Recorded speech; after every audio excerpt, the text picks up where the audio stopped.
আঙ্গক্রিস রঘুবংশী আসলে এক বুক স্বপ্ন আর একজন কোচের কঠোর পরিশ্রমের ফসল। যে ছেলেটাকে নিয়ে রেকর্ডসের ছড়াছড়ি, তার হয়তো ক্রিকেটটাই খেলা হতো না 11 বছর বয়সে দিল্লি থেকে মুম্বাই চলে না আসলে। মা ন্যাশনাল লেভেল বাস্কেটবল প্লেয়ার আর বাবা টেনিস প্লেয়ার। এর মাঝে পড়ে হয়তো বাস্কেটবল অথবা টেনিসকেই নিজের কেরিয়ার বানাতেন যদি না তার আলাপ হতো অভিষেক নায়ারের সাথে। হ্যাঁ, তাও মাত্র 11 বছর বয়সে। তারই বাড়িতে থেকে তারই কোচিং স্কিলে আস্তে আস্তে কাঁচা মাটির তাল থেকে একটা ভরসার পাত্র হয়ে উঠেছেন আঙ্গক্রিস রঘুবংশী। কেকেআরই প্রথম 2024 সালে তাকে টিমে নেয়।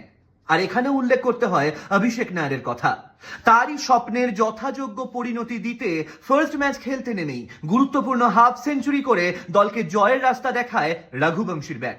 শুধু এটাই নয়, 2022 সালের আন্ডার-19 ওয়ার্ল্ড কাপের হাইয়েস্ট রান স্কোরারও রঘুবংশী। এমনকি সেকেন্ড ইয়াংগেস্ট প্লেয়ার হিসেবে আইপিএল এর ডেবিউ ম্যাচে হাফ সেঞ্চুরি করার রেকর্ডও আছে তার নামে।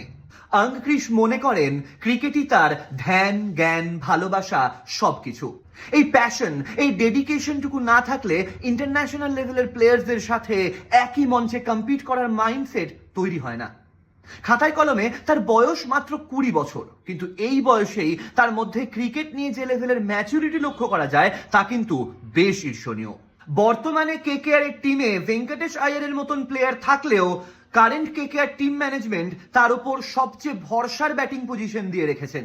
আর সেই ভরসার দাম সুদে আসলে ফেরতও দিচ্ছেন আঙ্গক্রিস রঘুবংশী। হ্যাঁ, বিগত সানরাইজার্স হায়দ্রাবাদের বিরুদ্ধে ম্যাচে শুরুতে পরপর 2টো উইকেট পড়ে গেলেও ক্যাপ্টেন রাহানের সাথে সময় নিয়ে ম্যাচটাকে এগিয়ে নিয়ে গেলেন। কিছু অসাধারণ স্কুপ আর রিভার্স সুইপ খেলে করলেন 32 বলে 50। আসলে প্রতিভা থাকলেই লক্ষ্য হাসিল করা সহজ হয় না, দরকার কঠিন পরিশ্রম আর ডেডিকেটেড মাইন্ডসেট।